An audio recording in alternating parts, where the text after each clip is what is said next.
بات مکمل ہے۔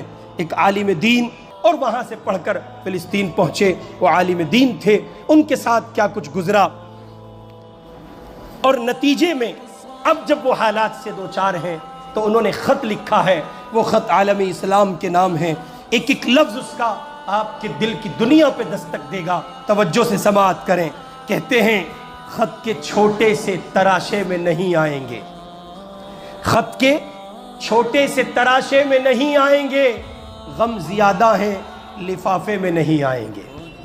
آگے کہتے ہیں سلامتی ہو تم پر اے دوست، امید کرتا ہوں تم خیر و عافیت سے ہوں گے، دن رات خدا کی نعمتوں کا لطف لے رہے ہوں گے۔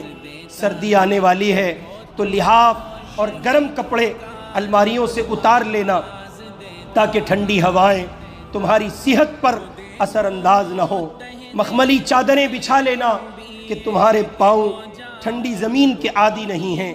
آگے لکھتے ہیں تمہاری تسلی کے لیے لکھ رہا ہوں، ہم سب بخیر و عافیت ہیں، بس کل رات برابر والی عمارت پر میزائل آ گرا جس کی وجہ سے عمارت مسمار ہو گئی، ملبے تلے دفن لاشوں کو نکالنے کی کوششیں جاری ہیں، بارود کے کچھ ذرات آنکھ میں لگنے کی وجہ سے میری ماں کی آنکھوں کی بینائی جا چکی ہے۔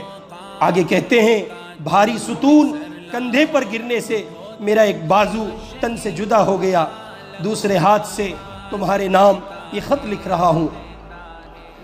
بابا پڑوسیوں کی خیر خبر لینے گئے ہیں، امید ہے کہ تھوڑی دیر میں ان کا لاشا صحیح سلامت گھر پہنچا دیا جائے گا، اور وہاں پرسوں ہی، اور ہاں آگے کہتے ہیں اور ہاں پرسوں ہی ایک چاند سے بچے نے میری بہن کے گھر جنم لیا، کل سے ہی میرے پہلو میں سویا ہوا ہے، سر کا اگلا حصہ کھلا ہوا ہے جہاں اب کچھ خون جمع ہوا ہے، لیکن آنکھیں نہیں کھول رہا ہے۔ سوچا تھا جب بولنے لگے گا تو پہلے میرا نام پکارے گا، لیکن ابھی تو صحیح سے رونا بھی نہیں سیکھا تھا کہ سو گیا، خیر اٹھ جائے گا ابھی نہیں، جب اسرافیل سور پھونکیں گے۔ آگے کہتے ہیں سوچ رہا تھا ماں جی کو ہسپتال لے کر جاؤں، لیکن خبر آئی ہے ہسپتال میزائل کے گرنے کی وجہ سے تباہ ہو گیا اور 800 روحیں جسم کی قید سے آزاد ہو چکی ہیں۔ ایک ہفتے سے سبزی اور راشن دینے والا نہیں آیا، سنا ہے اس کے گھر پر بھی بمباری ہوئی تھی اور اس کا خانوادہ اس کے ملبے تلے دفن ہے۔ ملبے پر کتبہ لگا دیا گیا ہے جس پر لکھا ہے امت محمد کا مقبرہ۔ آگے لکھتے ہیں کبھی فرصت ملے تو فاتحہ پڑھنے چلے آنا۔ خیر یہ تو ہمارے یہاں روز مرہ کا معمول ہے، تم پریشان مت ہونا۔ اور سنا ہے تم تفسیر قرآن اور احادیث پڑھتے ہو، ایک حدیث ہے جس میں حضور نے فرمایا المؤمن کا جسد واحد، پوری امت ایک جسم کی مانند ہے۔ خط کے جواب میں اس کی تشریح ضرور لکھ دینا، دعا ہے کہ تم امن و سلامتی کے ساتھ رہو۔ آگے لکھتے ہیں اچھا سنو، باہر ہیلی کاپٹر کی آوازیں آ رہی ہیں، شاید اب ہمارے گھر کے گرنے کی باری ہے، زندہ رہا تو تمہارے جواب کا منتظر رہوں گا، اور اگر مر گیا تو میدان حشر میں تم سے جواب مانگوں گا۔ اہل اسلام کو میرا بہت سارا پیار۔ خط من جانب آل غزہ، لاشوں کا شہر۔ اپنے من کی دنیا میں دیکھیے، آنکھیں کھولیے، بصیرت کی دنیا میں جائیے، چشم تصور سے سفر کیجئے، یہ سب کچھ آپ کے گھر میں ہوا ہوتا تو آپ پر کیا بیتتی۔ آپ نے اپنوں کے لاشیں نہیں اٹھائے، آپ نے پیدر پہ جنازے نہیں اٹھائے۔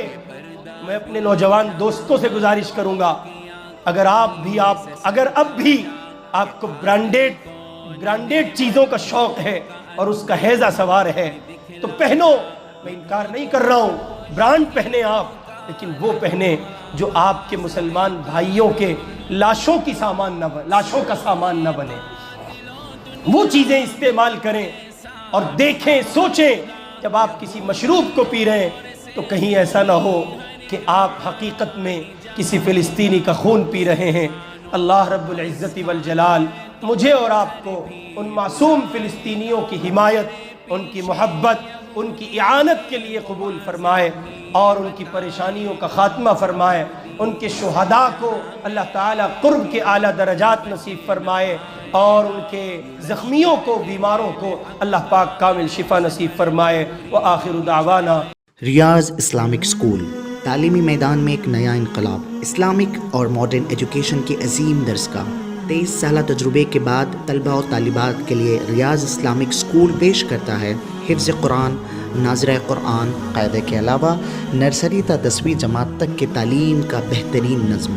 بچوں کے لیے ہاسٹل کی سہولت، مستحق طلباء کے لیے خصوصی رعایت، طلباء و طالبات کے لیے علیحدہ کلاسز کے معقول نظم، خصوصی computer classes, hard where and soft where training. بچوں میں تحریری اور تقریری صلاحیتوں کو اجاگر کرنے کے لیے ہفتہ واری پروگرام.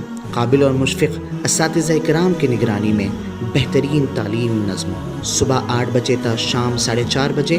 داخلے جاری ہیں، اجلت کیجیے. Riaz Islamic school, opposite lane, new SR petrol pump, Wattepally, Hyderabad.